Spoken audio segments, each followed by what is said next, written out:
Welcome to another episode of the Cup of Joe Sports Show. I'm your host, Joe Wittman, and I'm going to be giving you just a taste of sports over the next few minutes, depending on how long I actually want to talk to you. First up, big news in the NFL.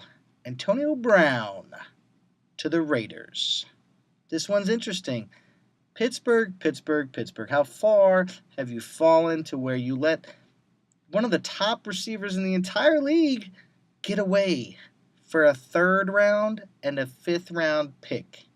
Oh, and by the way, he even got a $12 million raise over the next 3 years. It's amazing. It is amazing to me that these disgruntled employees find a way to make it work out in the National Football League. It's awesome. If anyone else did that in any other type of job, you'd probably get fired. But no. Not a professional athlete. Let me whine, let me complain, let me quit on my team, and you know what? Someone will still take me next year and give me a raise. It doesn't get much better than that. Le'Veon Bell. Surprise, surprise.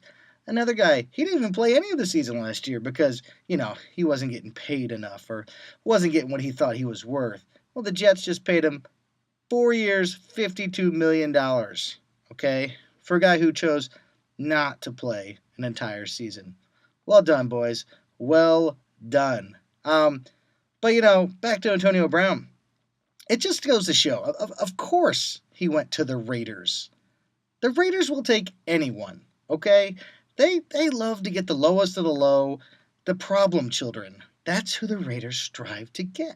I mean, they're known for having some of football's nastiest players in NFL history, okay? We're talking Lyle Alzado, Jack Tatum. The worst probably is Bill Romanowski. Holy cow, that guy. I have nothing nice to say about that guy. He was a terrible, terrible person on the football field.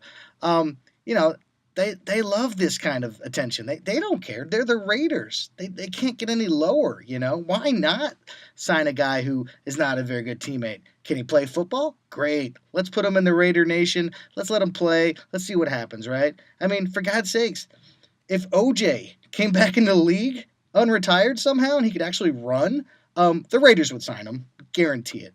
Guarantee it. So, yes, the Raiders, they've got one of the best receivers in the league. Hopefully, Derek Carr can benefit from this. I do think Derek Carr is a really good quarterback. And unfortunately, I think when Gruden stepped in, they probably didn't see eye to eye on a lot of things. However, if Derek Carr throws the ball like I know he can throw the ball, and he has Antonio Brown there to catch it, he's going to have a big year. Now, that doesn't change the fact that the Raiders don't have a defense, but their offense should be pretty stout this year if those two guys are connecting a lot in games, I predict. But who knows? It's the National Football League. Anything's possible. Moving on. Sticking with NFL football, biggest news of the offseason, OBJ traded to the Browns.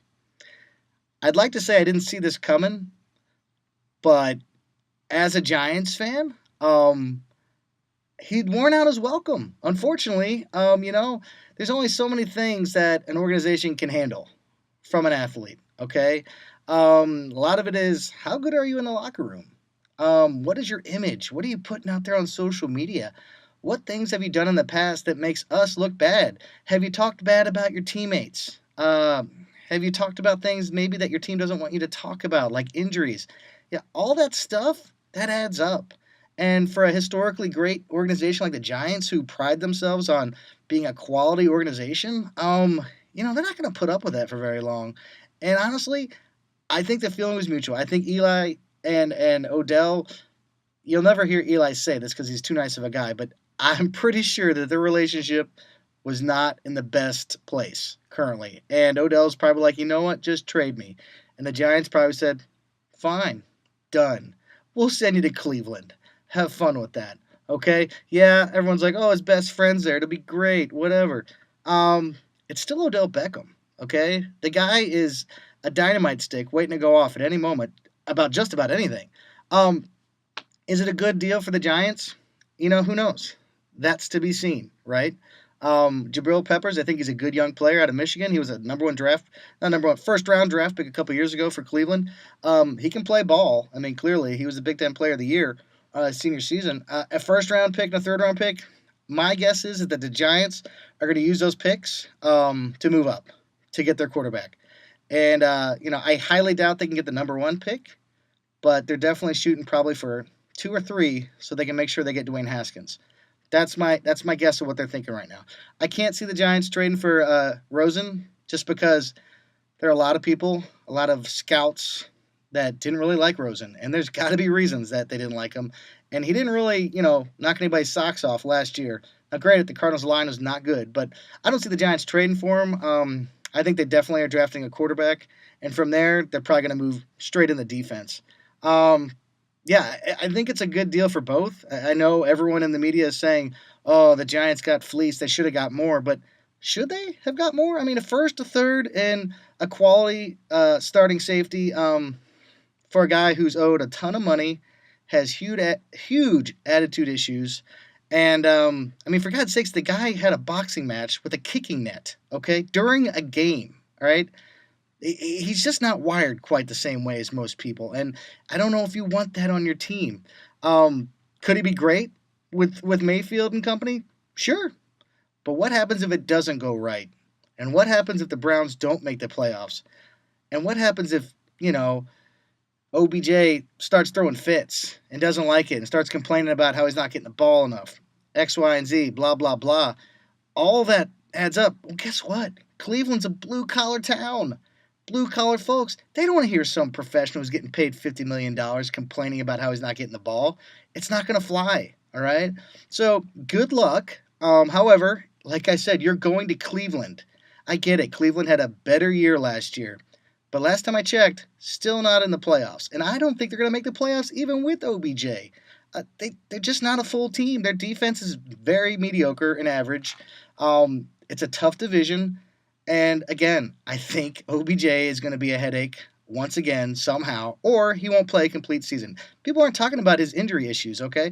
He missed 4 games finishing out last season. He also broke his ankle the year before. I'm not saying those are his fault, but it is something that adds up on a player. And eventually it does catch up with him. So we'll see what happens. We'll see who comes out on top in that deal. The Giants in general, I'm not sure what direction they're going. They're definitely heading for a rebuild. Eli being the quarterback for one more year, I know why they're doing it. They have a lot of loyalty to him, and I can respect that. But basically, they're punting on this season, and they're going to raise a new quarterback underneath Eli. Maybe he'll get in second half of the season, and they're going to let Eli walk off into the sunset and retire. That's what they're doing. Whether it's right or not, I don't know. They could obviously cut him, take the money, keep some of that money on their cap. But I don't see that happening. He's meant too much for that organization. And they're going to let him retire with grace, I think. I think that's what's going to happen. All right, moving on to college hoops because it is March Madness. It's upon us. I'm not going to talk about who's going to win. I'm not going to talk about my brackets because they haven't come out yet. But I am going to talk about the elephant in the room. And it's really not even an elephant in the room because it's been going on forever. Cheating in college hoops, okay? The latest one, of course, is Will Wade at LSU. Been suspended indefinitely by the college, being caught on tape, FBI investigation, talking about offering a particular player a deal, okay? And then Javonte Smart, who was the player they were referencing, most likely, he's been taken out of the lineup as well. He's not playing in games at the moment. This is bad, okay? It's all bad. LSU's records over the past 3 years, they were 10-21 before Wade got there, the last season. The next year, they were 18-15, and this year, 26-5. That's quite a jump, okay? Javonte Smart was a top 50 recruit, all right? He also had offers from Kansas and Kentucky, all right? So, yeah, I get it. He was a hometown kid from Baton Rouge. That doesn't necessarily mean you definitely want to go to LSU, right?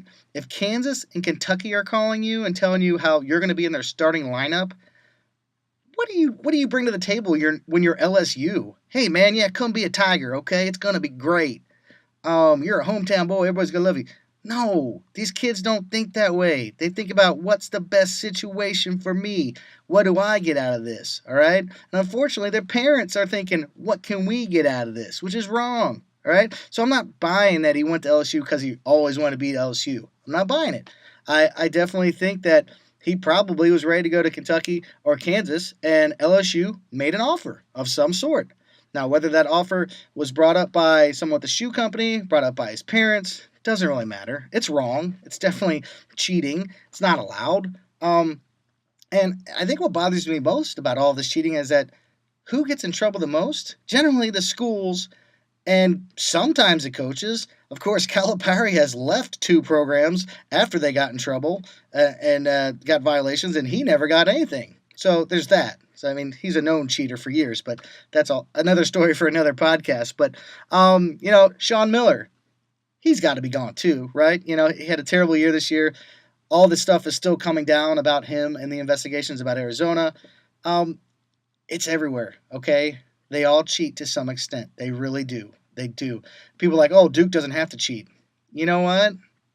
Maybe not as much, but I guarantee you when Coach Calipari's on the phone with somebody and there's a coach from Gonzaga, few, and, some other big programs are on the line, Izzo's on the line with them, what does Duke say? They say, hey, come to us, we're Duke. Well, sometimes that works, but sometimes these kids have egos that are so big that they're going to want something a little bit more, and that's when the cheating comes in.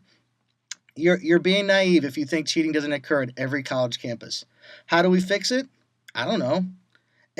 How about first, parents take some responsibility, okay? Dear God, I hope you know what's wrong and what's right. But you know what? A lot of these parents don't. They see money thrown at them. They've seen cars thrown at them. They've seen houses thrown at them. They're going to take it all because somebody's offering it to them, right? And it'll probably make their life situation a little bit better. Unfortunately, that's not right, okay? And what are you teaching your kid there, right? And then the colleges themselves are to blame.